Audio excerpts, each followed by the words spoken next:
Fabienne Synthèse, le 18-20.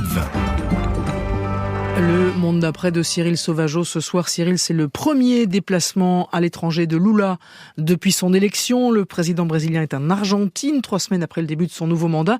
Une visite qui marque le véritable retour de Lula sur la scène internationale. Et ce n'est pas un hasard, évidemment, si Lula a choisi Buenos Aires comme première destination.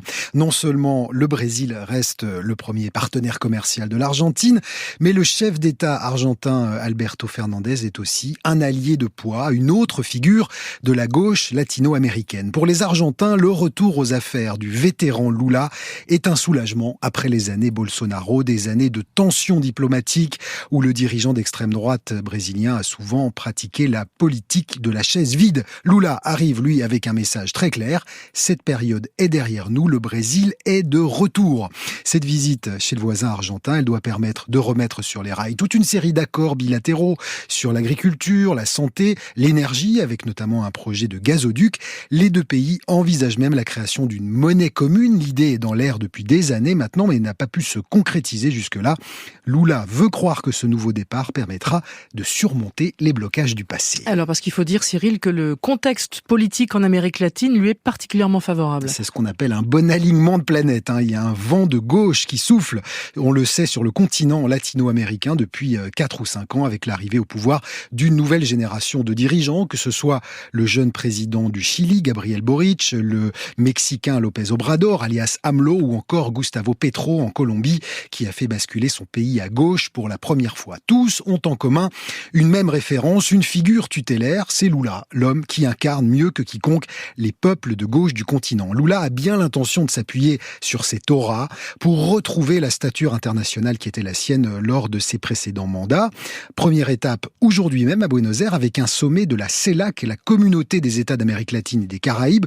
C'est une organisation régionale qui avait été créée en 2010 à l'initiative notamment de Lula. Jair Bolsonaro avait pris un malin plaisir à retirer le Brésil de ce groupe. C'est donc symboliquement très important pour Lula de s'y montrer et de s'y montrer ambitieux. Et le retour de Lula pourrait permettre, Cyril, de relancer certains chantiers, à commencer par l'accord de libre-échange avec l'Union européenne. Le fameux accord UE-Mercosur, un serpent de mer finalisé il y a des années mais toujours pas ratifié par les Européens qui ont mis les holà au moment de l'arrivée de Jair Bolsonaro. La politique environnementale de Bolsonaro, son soutien à l'agro-business en Amazonie, était pointé du doigt. Là encore, Lula veut tourner la page.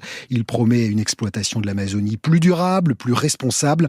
À la dernière édition de la COP en Égypte, le président brésilien est même allé proposer d'organiser la conférence climat de 2025 en Amazonie. Un changement de discours radical qui devrait trouver un certain écho en Europe, même s'il reste pas mal d'obstacles des deux côtés de l'Atlantique d'ailleurs pour que cet accord de libre-échange voie le jour.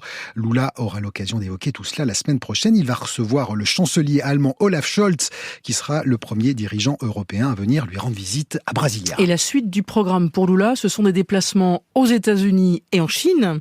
Le président brésilien a clairement pour objectif de replacer le Brésil au centre du jeu. C'était le cas. Souvenez-vous, dans les années 2000, au moment des premiers mandats de Lula, la diplomatie brésilienne était écoutée et respectée dans le monde. Le Brésil frappait à la porte du Conseil de sécurité de l'ONU.